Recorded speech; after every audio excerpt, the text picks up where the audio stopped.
하겠습니다. 자, 오늘은 용서를 구하라라는 제목으로 이제 주기도문의 5번째 부분을 같이 나누겠습니다. 자, 주기도문은 크게 6가지의 기도 제목이 있다고 그랬습니다. 그리고 그 앞에 뒤에 송영, 하늘에 계신 우리 아버지, 그 다음에 대개 나라와 권세와 영광이 아버지께 영원히 있사옵나이다라는 그런 송영들이 있고, 자, 첫 번째는 하나님을 향한 기도가 3개 있다고 그랬죠. 이름, 나라, 뜻.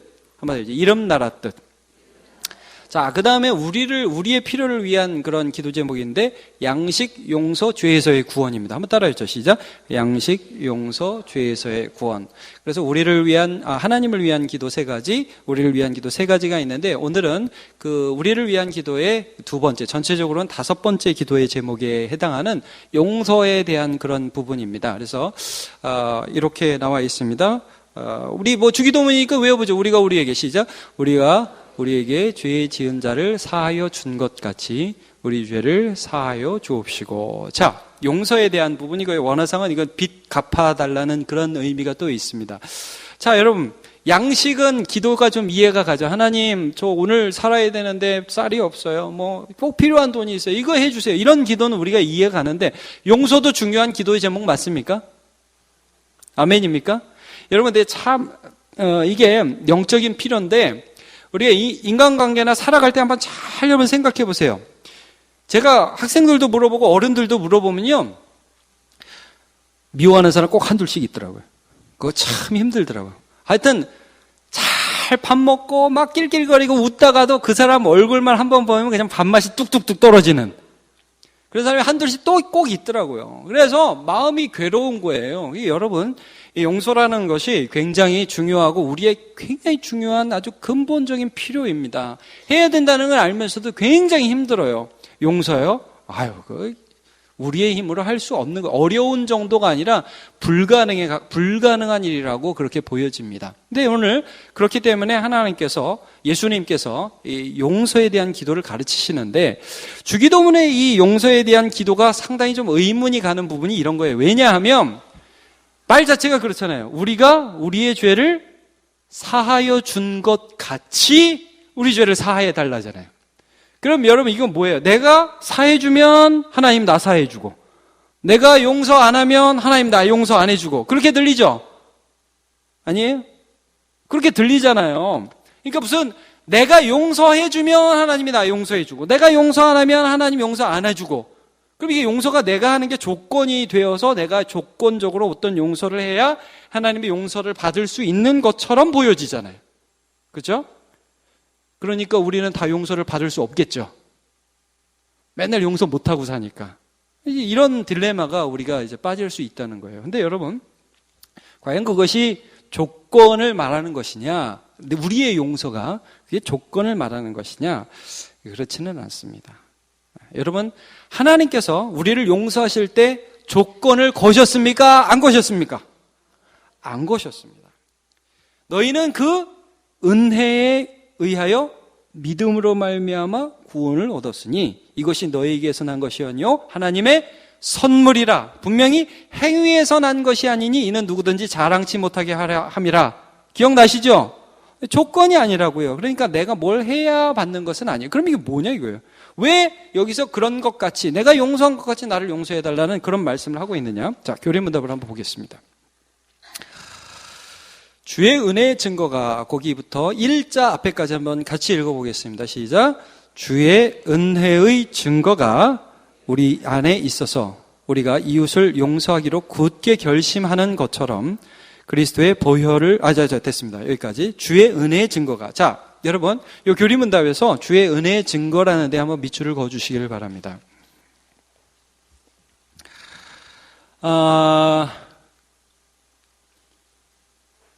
이게 우리 안에 일어나는 현상과 같은 현상이 아버지로부터 일어나게 해달라는 강구라는 거예요. 우리가 누구를 용서할 때, 여러분, 내가 어떤 사람을 용서한다 이거예요. 정말 힘든데 그 사람을 용서한다. 근데 그 용서가 어떻게 일어나느냐 하면, 내 안에 은혜가 있을 때 용서를 하는 거예요. 여러분, 용서도 흉내 내서 용서할 수 있습니까? 자, 한번 물어볼게요. 애써서 용서할 수 있습니까? 안 됩니다. 용서해보려고 한 사람만 압니다. 막 용서해야지 막 결심을 하고 별의별 일을 해도 그게 되는 게 아니에요. 내 안에 주의 은혜의 증거가 있을 때에 용서가 되는 거죠. 예, 그와 같은 현상이 하나님 아버지께서 우리에게 용서하실 때에 매일매일 일어나게 해 주옵소서. 여러분 이게 이해가 좀 가십니까? 그러니까 이게 조건이 아니라 그런 현상이 일어나게 해달라는 거예요. 그러니까 여러분 먼저 우리를 한번 보세요. 제가 지금 말씀드린 게 뭐냐면 우리가 저 사람이 용서받지 못할 사람인데 저 사람에게 이유가 있어서 용서해 주는 게 아니라는 거예요. 우리가 용서할 때도 나한테 이유가 있어서 용서해 준다는 거예요. 이해가 갔으면 좋겠는데 제가 좀 어려운 말을 하는 것 같은데 여러분 이런 거예요. 내 마음에 주님의 은혜가 들어오면 전혀 용서하지 못했던 사람을 용서하는 일이 내 안에 일어난단 말이에요.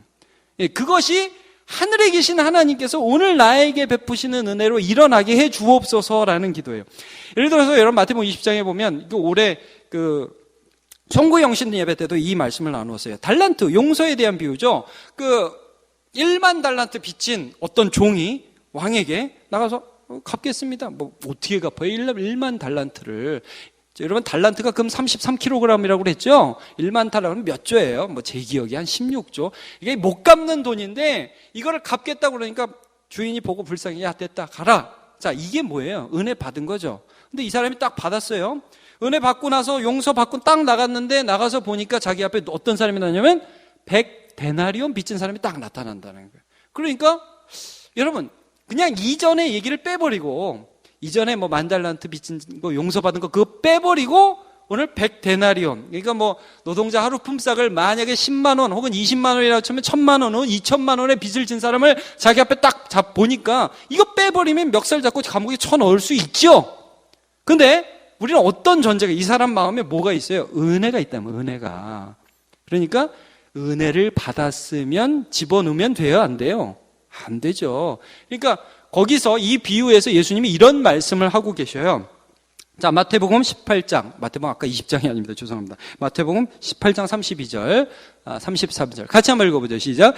이에 주인이 그를 불러다가 말하되 악한 종아, 내가 빌기에 내가 내 빚을 전부 탕감하여 주었거늘 내가 너를 불쌍히 여김과 같이 너도 내 동료를 불쌍히 여김이 마땅하지 아니하냐 하고. 자, 내가 너를 불쌍히 여김같이 너도 불쌍히 여기다. 그러니까 이게 뭐냐 하면 이미 용서받은 사람은 그의 안에 나는 은혜를 받았어. 이걸 갖고 사람을 대하게 된다는 거죠.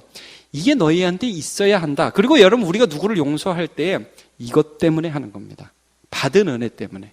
그리고 하나님이 오늘 우리를 용서하실 때 우리가 괜찮아서가 아니라 하나님 스스로가 은혜가 충만한 분이기 때문에 우리를 용서하시는 것입니다.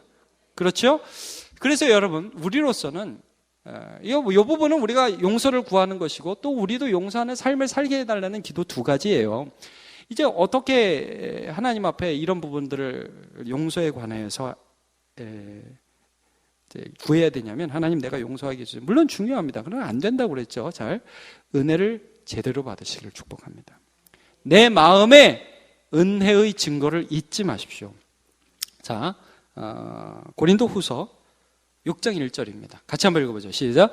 우리가 하나님과 함께 일하는 자로서 너희를 권하노니 하나님의 은혜를 헛되이 받지 말라. 헛되이 받는 예가 좀 전에 나왔습니다. 마태복음 18장에 1만 달란트 빚졌다가 용서받고 나서 100데나리온 빚진 자를 잡고 멱살을 잡고 감옥에 집어넣는 거예요. 너 이놈의 자식 네가 이럴 수가 있어. 이렇게 사람과 사람 사이에 싸우는 거예요. 그러니까 여러분 우리가 인간관계에 있어서 그 사람과 나와의 관계에 중심을 두면 절대 용서 못합니다. 하나님과 나 사이에 중심을 둘 때 하나님이 일하시는 거예요. 예전에 제가 이제 청소년 신방을 한번 갔었어요. 어른 신방도 하지만 애들 신방을 갔어요. 엄마하고 같이 이제 만났어요. 근데 이제 애 엄마가 이런 얘기를 하는 거예요. 얘가 너무 어릴 때 자기가 돈을 버느라고 얘를 할머니 집에 맡겼나 뭐 그랬대요. 얘가 이제 너무 상처를 받은 거예요. 어려서. 청소년이 됐는데 엄마한테 마음을 안 열어요. 너무너무 힘들어요. 그런 상태에서 제가 신방을 갔어요. 엄마가 처음 그런 얘기를 하더라고요. 한참 얘기하다가 그래요. 엄마 좀 잘못했네. 그럼 한 번만 좀 용서를 구하세요. 제가 그랬어요. 그 엄마 대단해요.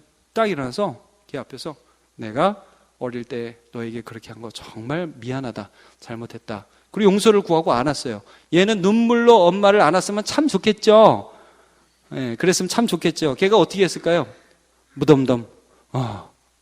제가 이제 그 모습을 보면서 엄마가 참 낫다고 생각을 했어요. 여러분, 이 엄마가 걔한테 용서를 구할 수 있는 것은 하나님의 사랑을 알기 때문이에요. 예. 그리고 얘는 끝까지 자기 엄마가 진짜 나쁜 사람이라고 생각을 하는 모습을 그때는 가졌어요. 물론 그 다음엔 아마 변했을 거예요. 근데 제가 보니까 얘는 자기가 은혜 받은 거는 잘 모르더라고요. 지금도 엄마가 밥 주고 있다는 사실을 잘 모르는 것 같아. 예. 그리고 엄마가 재워주고 있다는 사실을 모르는 것 같아. 그냥 그거 하나 이렇게 보는 거예요. 그러니까 여러분, 우리가 이 세상에서 살면서 사실 인간 관계에서만 따지면 용서 못할 일이 얼마나 많아요. 저는 진짜 용서 못하는 것도 이해가 가요, 진짜. 나한테 그러면 안 돼, 그 사람이, 진짜. 그런 사람 많죠? 진짜, 그러면 안 되지, 집사님. 이런 생각이 막 들죠? 너네도 그런 사람 있지? 오빠, 그러면 안 되지? 날 버리고 딴 사람한테 가? 이렇게 하면. 막, 안 되는 거죠. 근데, 중요한 거는, 우리가 그 사람만 관계한 게 아니라 하나님의 은혜를 받고 있다는 이 사실을 마음에 가져야 된다는 거죠. 여러분, 사람이요, 존재의 기쁨이라는 게 있어요. 사는 재미라는 게 있어요. 여러 번 말씀드렸는데, 여러분, 사람은 어떤 데서 재미를 느끼느냐 하면 이 죄인의 기쁨이에요. 너보다 내가 더 잘났다? 이게 기쁨이에요. 그러니까 여러분, 사실 우리가 옛날보다는 잘 먹잖아요. 맞죠? 예. 근데 어느 순간 잘 먹다가 나는 집에서 구워 먹는데 뷔페를 맨날 가는 아줌마가 옆집에 산다. 그럼 갑자기 배가 아플 수도 있는 거예요. 여러분은 안 그럴 겁니다. 그렇죠? 돈이 좀 많다. 이게 세상 사람들이 하는 수준의 즐거움입니다. 근데 여러분, 우리 신앙을 가지면서도 혹시라도 비교에 의해서 기쁨을 삼으면 위험한 겁니다. 예를 들면 이런 거예요. 내가 너보다 영적이다. 내가 너보다 성경을 더 많이 알고 기도 더 많이 한다. 그래서 너보다 내가 낫다. 요게 만약에 기쁨이 되면 굉장히 위험한 겁니다. 많은 사람이 거기에 나도 모르게 거기에 중심을 두고 살아요. 여러분, 다윗이라는 사람은 상당히 괜찮은 사람이죠. 오늘 오전에도 다윗을 함께 살펴봤는데 상당히 괜찮은 사람입니다. 근데 이 사람이 나도 모르게 어느 순간 왕이 되고 나니까 기뻤어요. 괜찮았어요. 뭐 맨날 이기는데 뭐. 그래서 밥 먹고 나서 잠자고 노을 지는 저녁에 나가보니까 저기서 어떤 이쁜 아줌마가 목욕을 한단 말이에요. 아줌마가. 그 처녀도 아니고 아줌마가. 그 자기 뭐 부인이 없는 것도 아니고. 근데 이제 순간 정욕에 휩싸이는 거죠. 여러분, 우리가 죄인이죠? 예. 다윗은 순간 이런 생각을 한 게, 나는 그래도 좀 괜찮아. 여기 그냥 넘어간 거예요. 내가 조금 더 은혜가 있어. 나 하나님 이렇게까지 해줬어.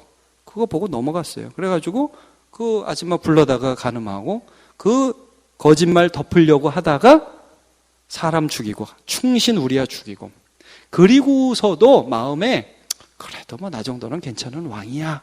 쟤보단 내가 나. 이런 생각을 가지고 살아갔단 말입니다. 근데 나단이라는 선지자가 와가지고 딱 물어보죠. 저 왕이셔? 얘기 하나 해드릴게요. 뭔 얘기 갑자기? 그러니까 이거 어떤 집에 부자가 있고요. 그 바로 옆집에 아주 가난한 사람이 있는데 그 가난한 사람 집에는 양을 한 마디, 어린 양을 하나 기릅니다. 근데 여러분, 이스라엘에서 양은 우리나라에 뭐라고요? 강아지. 이렇게 생각하시면 됩니다. 아주 잘. 여러분, 강아지는 요즘에 우리 한국 사회에서도 강아지는 딸이라면서요, 딸.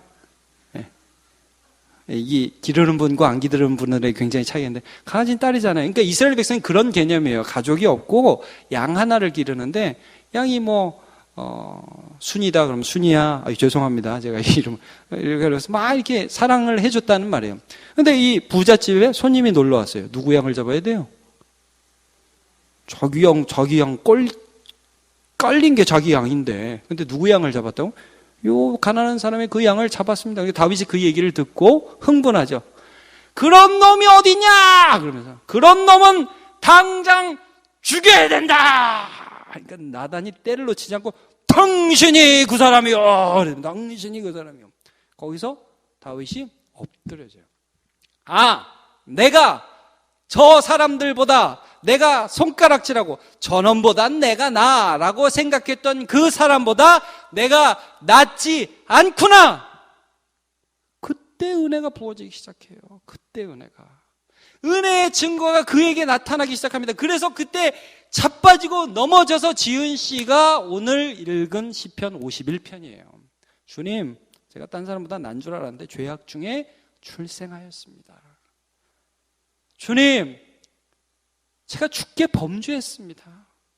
이전에 은혜의 증거가 있는 줄 알았는데 순간 비교해서 자기 만족을 해요. 내가 그래도 낫지. 용서가 안 돼요. 그런데 넘어지고 자빠져서 하나님의 용서가 자기 안에 이루어지는 것을 경험하고 나서 다윗의 삶에 더 큰 은혜가 흘러나가기 시작했어요. 오늘 본문에 여러분 시편 51편 3절과 4절을 한번 같이 읽어보겠습니다. 시작.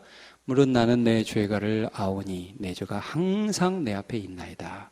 내가 주께만 범죄하여 주의 목전에 악을 행하였사오니 주께서 말씀하실 때에 의로우시다 하고 주께서 심판하실 때에 순전하시다 하리이다. 여러분, 다윗이요, 자기가 범죄했으면서도 너무 하나님이 어떤 분이라는 걸 잘 아는 거예요. 이런 나를 배은망덕한, 너무너무 하나님의 은혜가 아니면 설 수 없는데 왕까지 온 이 자리에서 범죄하는, 또 죄를 짓는 나를 하나님 아버지께서 용서하시는 그 은혜를 바라면서 서 있다 이 말이에요. 여러분, 이게 용서예요. 여러분, 이거 아십니까? 예수 그리스도께서 오늘 이전에 예수 그리스도께서 십자가에서 저와 여러분의 모든 죄를 다 용서하셨습니다. 아멘이죠. 근데 그 예수 그리스도의 은혜가 오늘 여러분 집에 가면서 누구누구 욕하고, 집에 가서 부부싸움하고, 내일 직장에서 무슨 일 때문에 열받아서 죄인짓 그대로 할 때에 그 예수 그리스도의 십자가의 보혈의 은혜가 내일 또 우리를 용서하실 것입니다. 이거 아멘 하셔야 되는데, 또 용서할 거란 말이에요. 내가 또 잘못하는데 그 십자가의 보혈의 능력이 여전히 효력 있게 우리를 용서하실 것입니다. 그게 하나님의 은혜예요. 그리고 그 은혜를 받은 자는 은혜의 증거를 가지고 살아갑니다. 그게 우리가 살아갈 때 베푸는 용서라는 거예요. 여러분, 교리문답을 조금만 더 볼게요. 조그만 1, 그 다음에 그리스도의 보혈을 보시사. 거기를 같이 읽어보죠. 시작. 그리스도의 보혈을 보시사 우리의 모든 죄가와 아직도 우리 안에 있는 부패를 불쌍한 죄인인 우리에게 돌리지 마옵소서. 우리가 하나님을 알기 때문에, 하나님이 얼마나 은혜로운 은혜 자체이신지를 알기 때문에 우리가 다시 나가서 하나님, 저를 용서해 주세요 라고 고백할 수 있는 거예요. 제가 오전 예배 때 구원파 광고를 좀 2부 예배 때는 했는데, 구원파가 뭐가 잘못됐냐면요, 구원파에서는 주기도문을 안 합니다. 왜? 우리에게 용서해달라는 말을 더 이상 죄인이 아닌데 무슨 용서를 구해요? 용서를 구하지 않아요. 완전히 용서받았다는 거예요. 맞는 말 같은데 이게 웃기는 말이에요. 여러분, 예수 그리스도의 보혈의 능력이 바로 오늘 우리의 삶의 현장에서 이루어지고 있습니다. 내가 오늘 짓는 죄에서 예수님이 오늘 용서하시고 계신 거예요.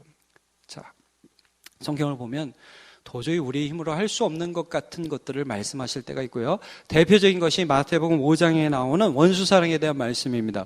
우리 이 말씀을 저와 여러분이 한 절 교독하면서 좀 보겠습니다. 마태복음 5장 38절부터 48절까지입니다. 제가 한 절, 여러분 한 절 같이 볼게요. 또 눈은 눈으로, 이는 이로 갚으라 하였다는 것을 너희가 들었으나 나는 너희에게 이르노니 악한 자를 대적하지 말라. 누구든지 내 오른편 뺨을 치거든 왼편도 돌려대며, 또 너를 고발하여 속옷을 가지고자 하는 자에게 겉옷까지도 가지게 하며, 또 누구든지 너로 억지로 오리를 가게 하거든 그 사람과 심리를 동행하고 내게 구하는 자에게 주며 내게 꾸고자 하는 자에게 거절하지 말라. 또 내 이웃을 사랑하고 내 원수를 미워하라 하였다는 것을 너희가 들었으나 나는 너희에게 이르노니 너희 원수를 사랑하며 너희를 박해하는 자를 위하여 기도하라.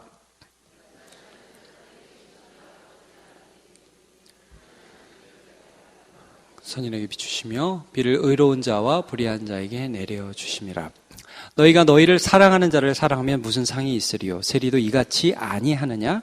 또 너희가 너희 형제에게만 무난하면 나보다 더하는 것이 무엇이냐? 이방인들도 이같이 아니하느냐? 그러므로 같이요. 그러므로 하늘에 계신 너희 아버지의 온전하심과 같이 너희도 온전하라. 자, 이 말씀을 볼 때마다 자 한번 물어볼게. 이 말씀 우리 할 수 있습니까? 없습니까? 어려운 게 아니라 불가능해요. 어려운 게 아니라 불가능입니다. 뻔히 의도가 보이는데 이거 좀 도와달라고 그럴 때 더 도와주고 힘듭니다. 근데 이게 어떤 거냐면 내가 한다고 하면 못하는 거예요. 내 안에 예수님이 얼마나 은혜로우신지를 볼 때에 나도 모르게 예수님이 나타나는 거죠. 이게 우리의 삶에 나타날 수 있다는 것이고 그러니까 여러분 우리가 살아갈 때 인간과 인간의 관계를 중심에 두고 사는 사람은 용서를 할 수가 없습니다. 하나님과 나와의 관계가 열리는 사람 안에 하나님이 용서를 시작하십니다. 가족 간에 용서하시기 축복합니다.